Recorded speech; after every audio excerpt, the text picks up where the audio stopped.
Welcome back to the topic is Kevin Stewart, Mr. Do Right if you didn't know. And today we have a special guest and a topic that I believe is very important and a movement that really moved me, even though it's not directed towards me. And you're going to find out all of that here in a moment. But my special guest, could you introduce yourself, ma'am? Yeah, my name is Lamanda Ballard, and I'm the founder and executive director of Flo Code. All right. Now, what is Flo Code? Yeah, Flo Is Code. that like a breakdancing group or something? Oh, no. Oh, okay. Flo Code is a 501c3 nonprofit organization. Yes, ma'am. We focus on providing free access to menstrual products to underprivileged women and girls in the Austin community, in all of Central Texas. We also do different women's health programs to kind of educate the community on different women's health issues that they may not know about if they can't go ask their doctors directly or if they're afraid to. Right. And we're an advocate for equal rights. I mean, women's rights, human rights. So there's no reason why we should be taxed on menstrual products when we aren't taxed on other things. So, Well, expound on that for me. yeah. So, and I didn't know this. Of course, I didn't know this because, this strange thing is I'm a guy. Yeah. I didn't know that feminine hygiene products were taxed. Mm-hmm. Well, do you know the history behind that and why it is? So, from what it looks like outside looking in, this society, this country was based on providing things for men, but not necessarily beneficial for women. And so, yeah, menstrual hygiene products are taxed like other products, but people don't take into consideration that menstrual hygiene products are actually a medical necessity. So it's something that women actually need every month. Right. And so there's medications that aren't taxed. There's candy that isn't taxed. There's chapstick. So many things that we don't tax on. Why should we be taxed on menstrual hygiene products? So, is there tax on Band-Aids? No. And I think that's very weird. I really think that's weird because you would think that is a necessity, Yeah. just like food, Yeah, just like medicine. So why would that be taxed? exactly. So is it a different tax or is it the same tax as everything else? It's the same tax, so we have to take in consideration that, I mean, given like with the economy changing, we have more women in office, they're making these necessary changes in some states. So I believe currently 14 states out of all 50 states have eliminated the tampon tax. Really? Yeah. So what's the price difference? Because I have no clue Yeah. how much it would be. But, I mean, just in a year, how much would somebody save if they didn't have that tax attached to it? Yeah, so if you consider purchasing regular menstrual products, that Yeah. the ones that are actually chemically filled, Mm-hmm. but at a lower price, they're probably around $7.99 a month. But a lot of women too nowadays are taking their health into consideration and putting themselves first. And so we're looking at more organic products that are purely cotton, that you don't have to worry about your body having a reaction to. And so those can run you anywhere between $10 to $12 a month. Wow. So you add that up over a year's time, you spend well over $200 just to supply yourself for 1 year. And that's without the tax. And that's without the tax. Wow. Yeah, For something that you have to have. for you have to have. Huh. Well, I have some questions Okay. that I have lined up for you. Yeah. And my first question is, how do you define social activism? So I define social activism as someone's taking their passion and aligning it with something that's actually a need in society, Okay. and bringing them together. So they're like intentionally trying to bring awareness to something in a positive way to make a huge impact, and that way they can bring other people aboard and kind of get them to understand that this is a need, that this is something that needs to make change in our society. So how do you convince special, and it's funny because you have people say, oh, this is outrage society now. Yeah. But then you have the people that's saying that's outraged because somebody has a problem that they want to be addressed. How do you deal with that noise and that static that's out there, Yeah. especially with somebody that's saying, oh, this is not something important that we really need to deal with? Yeah. And that's hard too, because a lot of people won't donate just based on that fact. It's like, well, no, it's not really a need. Like, they should find a way. Like, homeless women should find a way. But you have to make situations like personable. So you have to make them understand that you do realize there are girls in school that have to skip school every day because period poverty is a thing. And then they go back like, wait, what's period poverty? It's like, girls can't afford menstrual products and the schools aren't giving them to them for free. And, if you're in a low income area, your parents aren't able to afford them. So it's like, how are these girls going to be able to go to school? We have to keep these girls in school. So you make the stories relatable. Homeless women. I always tell people, if you see a homeless woman ask you for $10, instead of you thinking that she's going to use it for drugs or for something that she doesn't need, think like maybe she needs to go buy her next set of menstrual products, pads or tampons, so she doesn't have to steal them. And that kind of changes the narrative and changes how we treat people, because it's like, okay, let me take a step back, look at myself, and realize maybe this is a need. Maybe not a need for me, but it's a need that could help somebody else. Wow. Wow. You were ready for that question, weren't you? That was really good. I've never thought about that. Seeing a homeless person, I never thought about that. And, you always see people going out there, they help feed the homeless, try to find them shelter. Even, you have people out there that give change, or people that even ask change for the homeless. Yeah. But I've never heard anybody saying anything about that. Yeah. Yeah. It changes the narrative. So that's with somebody like a regular layman trying to donate money. But what about trying to convince a lawmaker that this is important? I remember a couple of years ago, I think when Rick Perry was still in office, and they were talking about if a woman wanted to have an abortion, she had to have an ultrasound with a tool that had to go in. And I'm like, how can men make decisions like that? Yeah. So how do you convince these men to change the law so this is not a thing? Yeah, it's funny you say that. So this past weekend, I actually had a brunch set up with Representative Boosie, and there was a ton of women in the room that were in higher positions, and Representative Boosie decided to come out just to find out a little bit more about Flo Code and what we're doing. And so the advantage to him coming is because he really got to hear different women's perspectives on like things that it's been an issue. And so the way he addressed it is, yes, we are a super conservative state if you consider everywhere outside of Austin and the state of Texas. And so a lot of those decision makers are older white men who don't have this at the forefront of their list of things to do. Like, it's just not a bill that's important to him. But luckily for us, we have representatives like Rep. Boosie who's advocating for us. And so I think by having those connections with Representative Boosie and Howard, like advocating for what we're doing to show that it's really making a difference in the community and it could benefit the entire state, like that's what it's going to take. We just have to be at the forefront. There's orgs like Wendy Davis. I believe her org is called Deeds Not Deeds, where they're also advocating and always at the Capitol trying to let people know, like, hey, like the pink tax has to go. Like, women do need access to menstrual products in different businesses, and girls need access to menstrual products in their schools. And so as long as we keep advocating, keep voicing our opinions, and keep getting in front of these people, like, we can change the narratives. We don't have to settle for what they provide to us, which could just be general, comments like, we'll put it in the budget, but just not right now. No, we don't have to settle for that. So, yeah. It's like every day you have rights, but you still have to fight for your rights, right? Oh, absolutely. Absolutely. So, what was the catalyst that inspired you to create Flo Code? Yeah, so it actually started in 2017. So I've always been into philanthropy, like since I was a little girl. Always been into helping others. But with Flo Code specifically, I started off volunteering downtown at Front Steps. And I remember that one of the directors had mentioned how in a news report that they'd never receive enough feminine hygiene products. And so working at the hygiene station, like, I realized like they just never had enough. Like, it was, women just were not covered enough. And so I went home, ended up coming across this Bustle video where it showed how homeless women were making their own menstrual products out of socks, taking pads that were filled with chemicals and making tampons out of it. It was just really sad, like, just to see the fact that, like, why do you have to go through that? You shouldn't have to do that. Right. And so I reached out to a couple of organizations who kind of were already aligned with the work.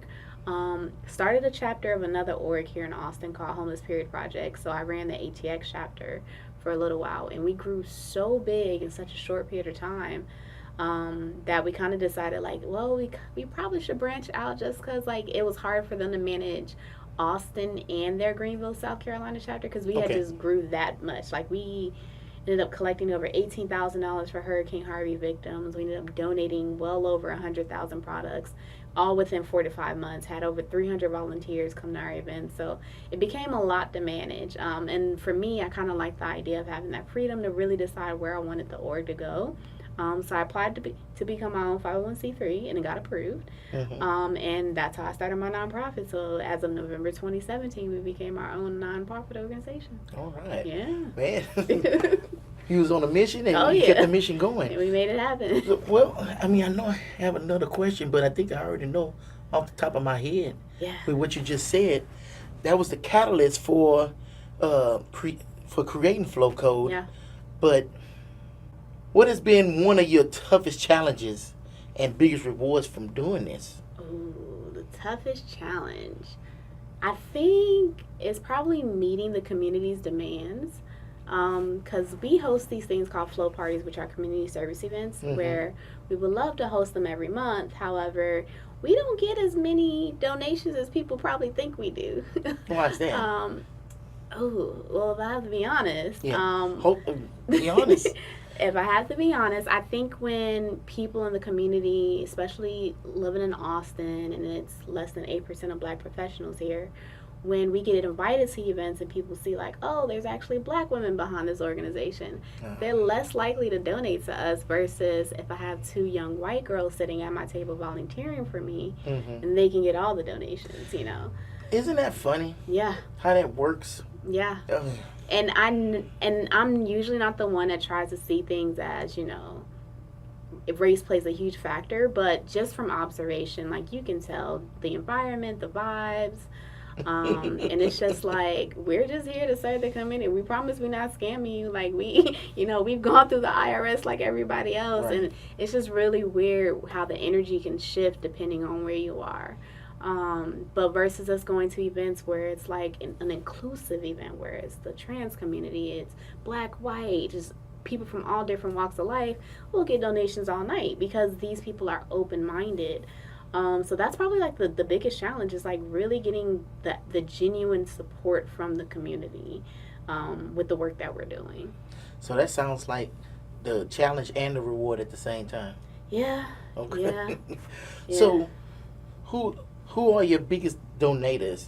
Is it women or men? Always women. Always women.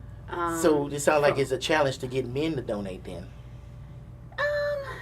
I think the men who are open-minded will donate. And then some men who are closed-minded will kind of just slide us $20 and keep walking. So I don't think men are problematic, because men are very receptive to the conversation. If I explain to them what the issue is and how we're trying to make an impact, men are like, you know, what can we do to help? We know we may not be able to do much, but what can we do to help? I know one guy saw me post about my nonprofit on social media, reached out, and next thing I know, his corporation was donating 2 iMacs to Flo Code. It's like, hey, we want to support you any way possible. Wow. And it became a company-wide support system. So, I mean, men are not narrow-minded when it comes to what we do with Flo Code at all. But some guys are, you know, a little hesitant. We're just like, all right, here's $20. Hopefully we did our part. And then, and then some guys will actually have the conversation and, like, just see what they can do to help. So I don't think men are, like, a problem. They're not problematic. Okay. Oh, I'm not trying to say that. They're not problematic. I don't want to paint us in a broad stroke that I know, because some people would probably think that, like, oh no, men are not going to support that. Like, you would be surprised. Men sometimes can be our biggest advocates, even if it's just in conversation, or just sharing the post on social media. Like, hey, look, I got a friend that's doing this, guys. You know, make sure you support it. And so, no, I can't knock men. They do their thing. I'm grateful. Hopefully I fit in that category. Absolutely. You brought us here. I know, and it's funny because, you know, I befriended you and you had a post. Yeah. I saw it, and I ended up going to your page, and it made me remember about, I think something I seen in California, because they were fighting the same thing. Yeah. And I think it was a vote they had up the last election for it, and I just thought it was weird because I never thought that would be something that was taxed. Yeah. And so once I read that and seen it, what you were doing, and I was like, wow, you know, sometimes the cause doesn't have to be gigantic. Yeah. Sometimes the best way to change the world is taking, trying to go after the small thing. It's like chopping down a tree. Yeah. You can't knock it down in one swing. You got to take those chips at it and work your way through it. So, and I thought, I'm not going to sit up here and lie to you. We ain't lying here. I thought it would be beneficial because I had this platform and I'm trying to do stuff with it. Yeah. But instead of trying to wait for somebody to come to me that needs it, Yeah. I said, well, why don't I just give my platform to you so you can use this to get out there more. I appreciate So, it. and that's, I think, and that's anybody. If you got something, come here and sit down and talk because I want to get behind everybody. Yeah. I have no problem. I'm not that person that says, what are y'all complaining about? Yeah. At least you got shoes or something. Right. Yeah, oh, my goodness. So what drives you to keep Flo Code going? Yeah. Oh, everything. I didn't think that the nonprofit would consume my life as much as it has. Mm-hmm. I literally eat, breathe, and sleep Flo Code. I don't get paid for the work I do with Flo Code. I try to make sure that the majority of our donations go directly to purchasing products outside of administrative stuff. But with Flo Code, it's like I know that the work we're doing is so purposeful and it's making such a huge impact in the community. I mean, we've only been a 501c3 since November 2017. We've already donated over 330,000 products. Wow. And that's including local shelters, Mm-hmm. organizations. We've covered over 5 hurricanes to help natural disaster victims. And we serve over 66 schools in Austin, Texas. So it's like we have a huge imprint here. Yes. And so that keeps me going. It's like I want Flo Code to be my legacy. I want people to know that we made a difference in the state of Texas. Eventually, branch out. But the state of Texas is really my passion, is making sure that we can really get that open-mindedness all over. When you get Texas, then you can take on any state. Oh, yeah. Really. Oh, yeah. Oh, yeah. So far as your products, well, with the donations, Yeah.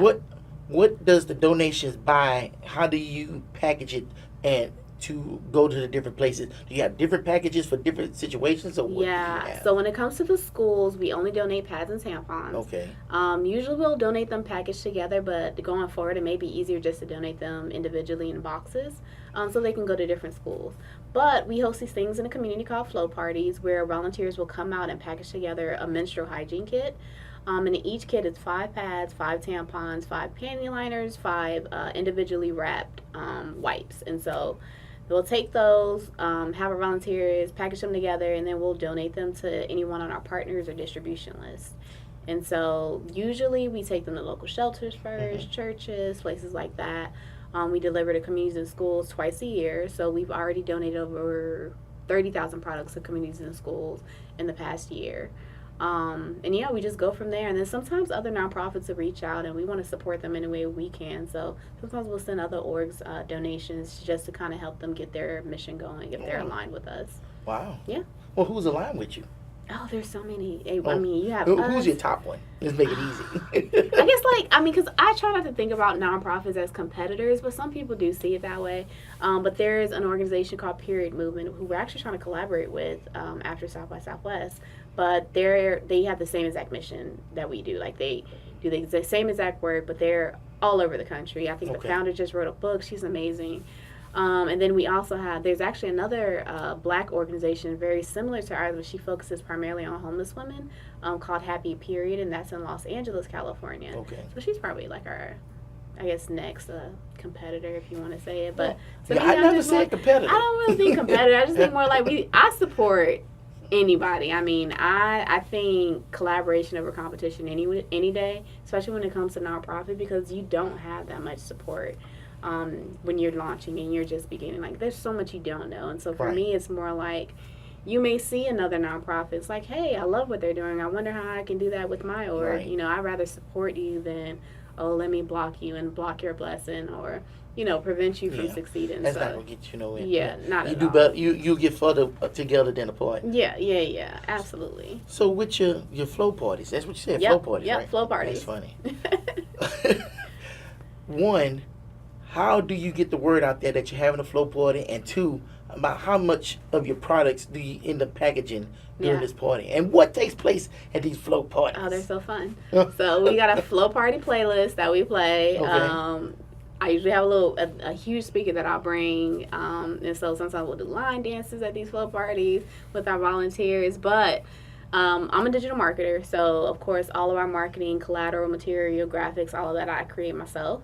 And then I also have a website designer who help with like our logo, Okay. and stuff like that. So for me, it's all about social media. I do not print material. I'm a word of mouth type person, but you will not catch me in the street passing out a flyer.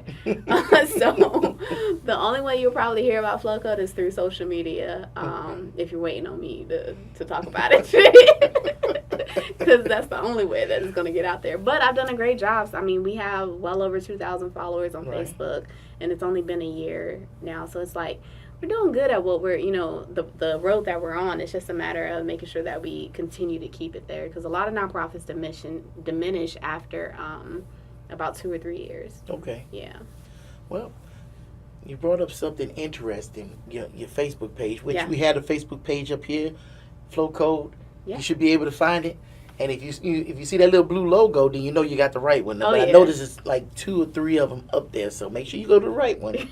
But as I went through the page, Yeah.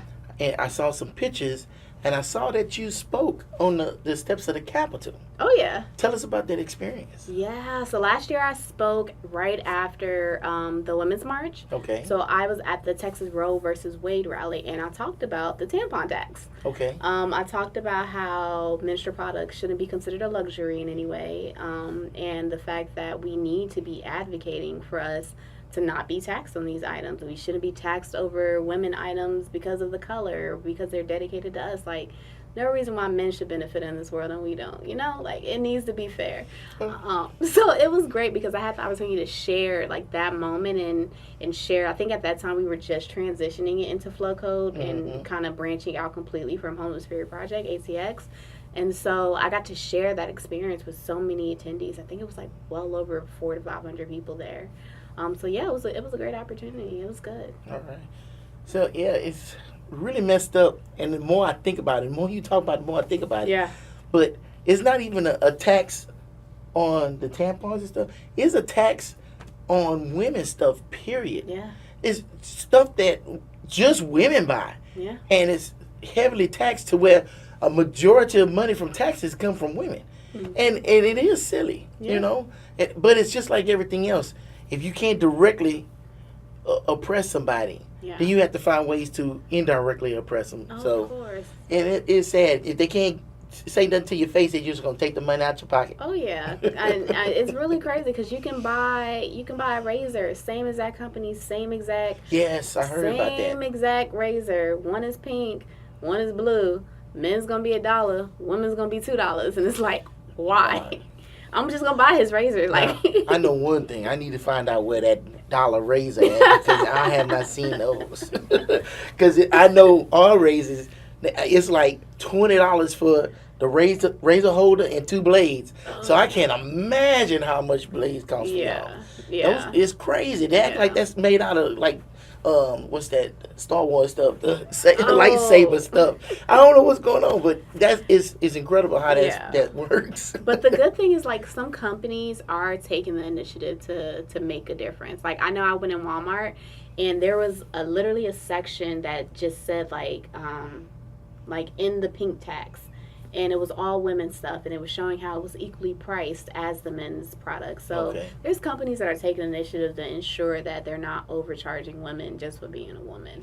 Man, and it would be great if Walmart led that charge because Yeah. they the biggest retailer in America. If they just lowered the price to where the tax wouldn't even be felt, Yeah. then it wouldn't be a problem at all. And they Yeah. could lead the charge. And I guarantee you they got enough pull to change the law Oh, of course. if that's what they wanted to do. Of course. But people like Money. riding in nice cars and They like money. They like profit. like feeling AC on their faces when they sitting in the house. Yeah. And that was something Representative Boosie was saying. Like, the moment that they take away the taxes on menstrual products, that's going to be taking away money for the state. Really? As much as people play the lottery, get out of here. Yeah, yeah. That's what they're worried about. It's You know like, what? it's going to take away money from other people. All they have to do is go to the lottery, take a pencil, and put supporting schools, veterans, and get rid of the pink tax. And it'll be done. That easy. Done. One weekend would pay all the taxes for all of that. Yeah. Yeah. We didn't know they could do that. I mean, we have coffers in Texas, Yeah. and it's not like, I don't want to say we not hurting for money. I mean, we can always, anything can happen. We can have another hurricane or something, but we're not hurting to the point to where we need that tax. Yeah. You know, I remember it took them forever to get rid of the blue law. You know what I'm saying? And I don't even really think the blue law is actually gone yet. Oh. Because blue law was you couldn't buy batteries on a Sunday, and other different products. You never heard that before. No. Yeah, so maybe it is gone, but it took forever Really? for it to go. And this should be right in line with it. Yeah. It's silly. It's like daylight savings time. It needs to go. Yeah, I think people are so stuck like in the beginning of time. Like we're so modern nowadays. So many Right. things have changed. Like the laws need to change as times are changing. But I think that's the biggest problem. And I know we get off the subject, but I think that's the biggest problem is that, one, we already resisted to change. Yeah. But technology is moving so fast that as soon as we catch up with what came out 2 years ago, Yeah. we already behind again. Yeah. So it's going to be tough. But I think as we as the old guard starts leaving, Mm-hmm. and a lot of the new guard is coming in. I don't remember her name, but she's I think she's a senator from New Okay. York. What's her name? Some AOC? Cortez. Or Yeah, something? I call it AOC. Man, I tell you what, a lot of people hate her. I like her because we need that new blood. Yeah. She understands what's going on. Yeah, she questions everything, and that's what we need. That's what we need. Yeah. We need that young blood, and she's inspiring more young people to start getting into politics, not for the drama and all that stuff, Yep. but to start fixing this stuff so we can start catching up. Exactly. Let me stop preaching. Let me get to this next question. Remembering back to the incident that happened in 2016 Mm-hmm. at the Kentucky Correctional Facility, where a woman was brought into the Louisville court appearing to wearing no pants, Mm-hmm. having allegedly been offered no hygiene products for 3 days. How is Flo Code not only helping homeless women, girls at school, and civilians, but how is Flo Code helping incarcerated women and maybe women in the military? Mm-hmm. So that is one of our programs that we're looking to implement long term. Okay. That's like an issue all across the nation. Like literally every prison, unless you're a luxury prison, but every prison seems to be suffering when it comes to supporting women around the time of the month. Like there's no reason why those women should have to pay for menstrual products. And so our goal is to ensure that we can provide them on a consistent basis free access to those problems. So long-term goal is to eventually branch out and implement a program specifically for correctional facilities and jails here in Texas. However, we don't have the bandwidth quite yet to ensure that we can do that. That comes with receiving a ton more donations and sponsors, and I mean, hopefully, eventually, like we'll get on that level. We will eventually get on that level. Look at that. We From her will lips. get it on that level, but we're not there quite yet. But that is a long-term goal of ours. So would it be better to have a donation system to help women incarcerated, or would it be better to be on a board or have a program that works with the correctional system to make sure that this stuff is available for women? Which one would be better? I feel like it would be amazing if the federal government stepped in and did their part like they're supposed to, and ensure that there's a program in place for every correctional facility to have access to products or to purchase products for these women. But they don't. Oh, Because they don't ever do their part. Even when it comes to the schools, like they know that there's certain states where you're required to now have products in schools, and they're just not funding it the way they need to. So it would be great if we can get a program in place that has someone that's really passionate about their job and adamant about making sure that their funding and coins are spent accordingly. But it's hard to get that kind of support right now. Well, what about through, and that's just not regulation, but Yeah. through the companies that make these products? Do you Yeah. get any help from them? And, are they trying to donate, especially like with the disaster relief? Yeah. Were they, forthcoming to help you with your efforts? Yeah, so a couple of companies did reach out, Okay. and they did provide products to us. But I think the hardest part when dealing with corporate companies is that they want these like elaborate stories when you apply for a donation. So we have to hire a grant writer just to apply for a donation from these amazing corporate companies that provide these menstrual products, which it seems like a lot, which it is a lot.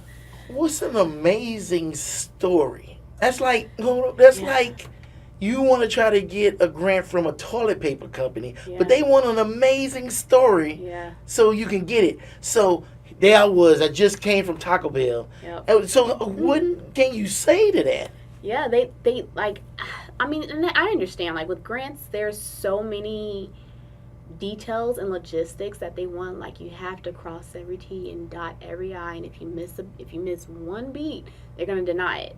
And so I don't want to put us in that particular type of situation. So we've been community funded the entire time that we've been a 501c3. So every donation that we've raised has been through social media and through the community, whether that's product and monetary donations. But this year, our goal is to apply for some grants, but it's just, I need a grant writer. So the goal is to maybe get an intern from UT Austin, since they have an amazing, great grant program there. And maybe offer them a scholarship in exchange to write grants for Flo Code. And grant is basically asking for money. Mm-hmm. But do any of these companies ever just donate product to you? See, even with the monetary donations, sometimes with the product donations, they want the same application layout as you asking for monetary donations. So when I look at all the stuff that they want, I'm like, we don't need it that bad. Wow. Like, you know what? Let me start a fundraiser on Facebook. Wow. It's bad when that's easier. Yeah. Than, especially during a disaster relief. Yeah. And you have to jump through that many hoops. I raised $18,000 in 1 week during Hurricane Harvey. And that was all through social media. Wow. All through me just writing a post saying, hey, like, this is what we're doing, and me commenting on everything. I got that in 1 week. Now, I can raise $1,000 overnight for Flo Code, and it's easy enough with just a simple post on social media. But asking another company to actually support what we're doing, they want way more details than I just have time to provide right now. And I don't blame you, because the time you're going to waste with that, you can get the money that you need just through Facebook. And just buy the products ourselves. Yeah, it's a lot that goes into it. But the goal this year is to eventually recruit someone, get it right, and then that way we'll be able to have access to both. We can leverage both, and we don't have to worry about how we're gonna host the next Flow party because we don't have enough donations. Right, So yeah, we'll get it right. Just gotta find the right people. Okay, so I didn't even know anything about this to ask a question. Okay. But when we were talking before we started the interview, you brought up something that blew my mind. What? And if I have to cut it out, I will cut it out. Okay. But you was telling me from the elevator about including everyone. Yeah. Now, I'm not going to jump on you about it because I don't know nothing. Yeah. Please enlighten me. I think you were saying that in your message, in the beginning, you were including women and young girls for your cause. But people felt like they weren't being included in that. Yeah. Can you tell me more about that? Yeah. So, in which I still have women and girls in my mission. That I'm not changing my nonprofit for the sake of satisfying society. Right. Like, I came here with a specific message, and so that's what I'm going with. But I had some questions from some reporters in college, of course, young journalists. So they felt like we weren't inclusive to the trans community. It's like, well, you say you support women and girls, but what about trans men? And it's like, it created this entire conversation that kind of shifted a couple of things within our org, because it's not that we're excluding anyone. It's just our passion is those who identify as women and identify as young girls, And if trans men who have a vagina decide that they need some menstrual products, let us know and we'll donate them. Right. It's not that we're excluding anyone. It's just you're not including them in your message. It's just, and it's not intentional. It's just simply it's women and girls. Like it's menstrual products are for everybody. But when it comes to advocating for women's health issues, when it comes to educating the community on different things that surrounded around your period, if you identify as a woman and you can relate, then yeah, our mission is for you, our organization is for you, but I'm not going to add trans men in my mission because you want me to. Like no, like you're not going to change your name because I decide I didn't like it. It's like, oh, your name is not inclusive for, all Kevins in the world. Maybe you should add, something else to it. Put an Ellen in me, Kelvin. You make it fair. But no, it's like I understood where they were coming from, and so what I did decide to do was, instead of having feminine hygiene products, saying that because I get how feminine can be maybe triggering for some, we decided to change it that we donate menstrual products to those in need. So it's not that we donate feminine hygiene products to underprivileged women and girls, it's that we donate menstrual products to those in need. So that way it is inclusive. However, I'm still not changing my mission from women and girls because that's who I serve. I serve the younger girls in the school to ensure that they're still in school and not missing it because of their period. I'm serving the homeless women on the streets. And if there's someone from the LGBT community who feels like they need donations, like, let us know. We got you covered. It's not a problem at all. It's just a matter of closed mouths don't get fed. If you don't let us know what you need, then we can't provide. Well, you better get out my hand. You taking my lines. We're going to switch places in a second. For real. I mean, I think... Be careful. But sometimes we complain so much that we forget to ask to get the thing that we about to complain about. Yeah. So. Because we would have never thought like, oh, trans men need donations too. It's like, well, let us know. Like, where do we take them? There's a community center that needs them. We don't discriminate on who we donate to. We just simply serve women and girls. And by serve, I mean if we're having workshops and, there's a doctor there to discuss different women health issues, we want the people who identify as a woman to be able to come out. So if you're a trans man, you may or may not benefit you may be uncomfortable in that particular type of situation because it's like, oh, there's a room full of people who I don't identify as at this moment, although you may still have a menstrual cycle. And so that's what I mean by women and girls and who we serve. And the great thing is, this was brought to your attention, but you were still open to it.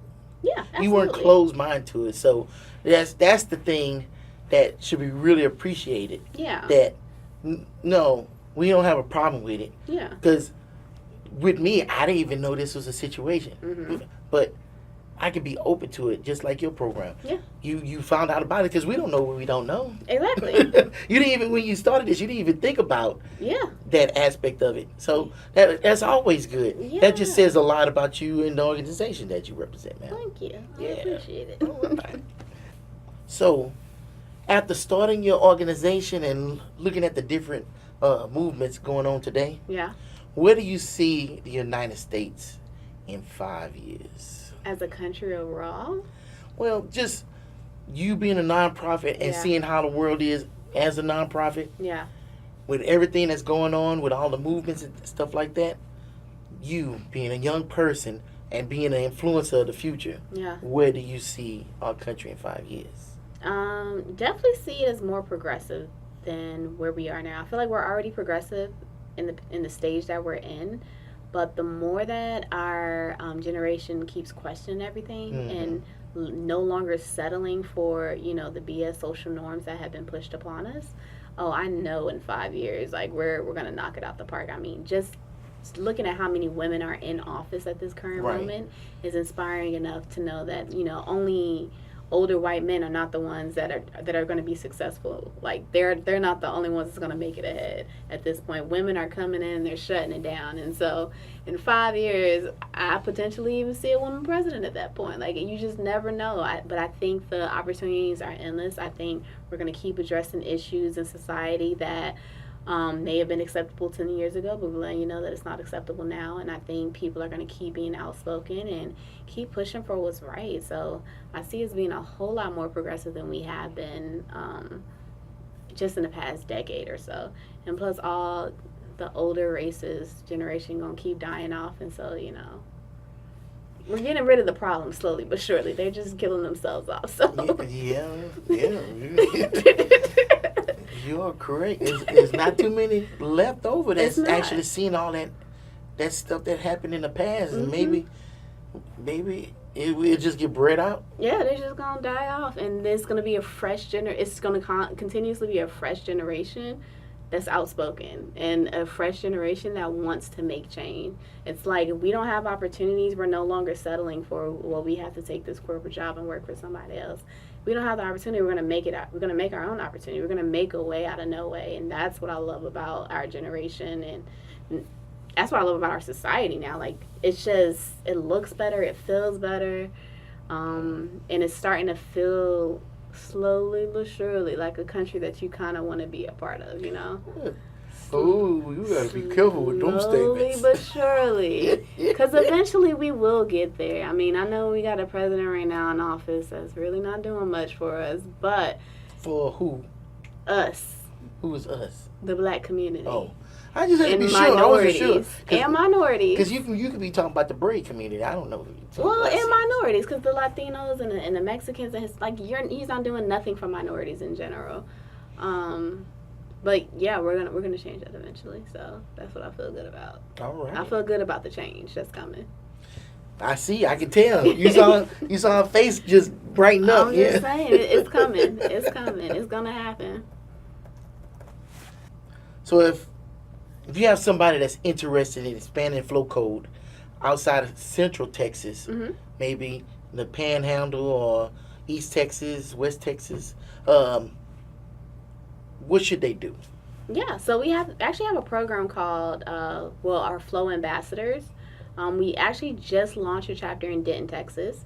And so we have an ambassador in these areas that advocate for Flo Code. So we give them the resources they need, let them know how you can be successful in doing what we do here in Central Texas and whatever city you live in Texas.